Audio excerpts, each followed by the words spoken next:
Et pour commencer, direction Brapanon, chez Bourbon Plastique Bâtiment. Cette entreprise spécialisée dans la production locale de matériaux pour la construction et le BTP vient de lancer de nouveaux produits, des lambris et des caillebotis en PVC bois. Un secteur sur lequel jusque-là il fallait s'en remettre à l'importation pour ces nouveaux produits.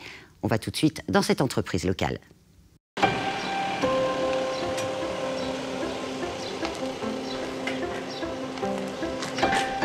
Dans l'est de l'île, l'entreprise Bourbon Plastique Bâtiment est en pleine production dans son nouvel atelier qui fabrique du profilé, des lames de terrasse et du lambris.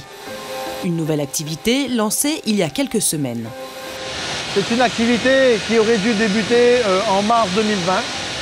Malheureusement, le Covid étant présent, nous n'avons pas pu faire venir les techniciens puisque c'est des machines chinoises et turques.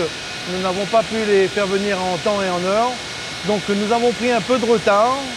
On s'en est sorti seul avec tous nos techniciens maison, se servant de WhatsApp, WeChat, enfin toutes sortes de communications possibles. Et nous y sommes arrivés enfin depuis un mois, on va dire, que notre activité est fonctionnelle. On a quelques commandes. Bien sûr, avant de nous lancer dans cette activité, nous avions fait une étude et normalement, ça devrait le faire. Il y a eu à peu près 300 000 € d'investissement pour ces deux lignes. Donc la ligne WPC, qui fabrique les lames terrasses composites en PVC bois, et la ligne de lambris PVC, qui elle, est fabriquée qu'avec de la poudre de PVC.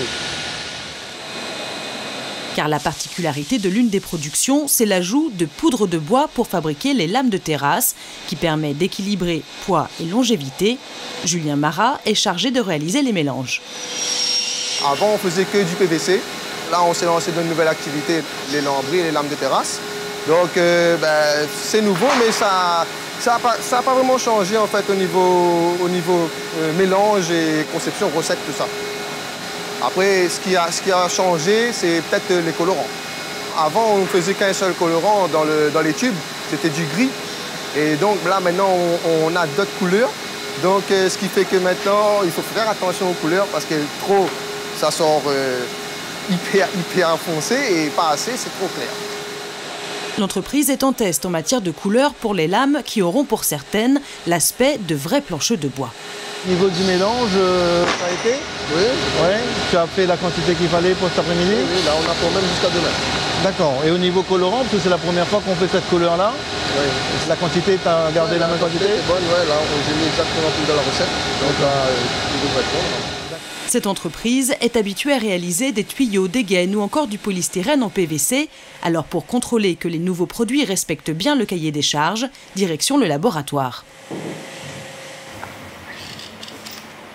Bonjour Blandine. Bonjour. Ça va? Ça va. Je viens un petit peu aux nouvelles là, pour les commandes en WPC. Tu as pu vérifier et faire des contrôles Sur ces nouveaux produits, Blandine contrôle l'épaisseur, la longueur, la largeur et l'aspect visuel. On m'a demandé de faire plus de contrôles sur les nouveaux produits, notamment sur les lames de terrasse, tout ce qui dit contrôle dimensionnel, être un petit peu plus vigilance là-dessus pour satisfaire le client. Comme c'est beaucoup du visuel, contrairement au tube. Donc il faut faire beaucoup plus attention à la couleur, au dimensionnel, à l'épaisseur, voir si tout est correct. Généralement, les opérateurs en production, ils vérifient toujours aussi bien. Donc c'est rare que moi j'ai des soucis au laboratoire. Généralement, ils le voient bien avant moi. Mon rôle, c'est de vérifier que le cahier des charges est bien respecté, que ce qu'on a promis au client soit bien livré dans les temps et conformément à ce qu'il lui attend. La production de profilés est un nouveau marché pour l'entreprise, un enjeu important car il y a un an, la société a rencontré des difficultés financières et a dû se séparer de 17 salariés. Nous avons dû arrêter une de nos activités principales qui était la fabrication de tubes PVC. On était attaqué par l'importation et donc nous avons dû malheureusement faire un plan social l'année dernière. La tête de long, on l'a sortie depuis quand même un an par nos activités existantes. Donc surtout le polystyrène, et puis la continuité de nos fabrications de tubes. Mais par contre, ça nous permet de se développer, et nous comptons beaucoup sur cette nouvelle activité. D'ailleurs, nous venons d'embaucher un commercial essentiellement pour développer cette activité. On a encore beaucoup de choses à développer à Bourbon Plastique Bâtiment et j'espère qu'on va pouvoir le faire le plus tôt possible. Le prochain projet de Bourbon Plastique Bâtiment, la fabrication de tôles ondulées en PVC.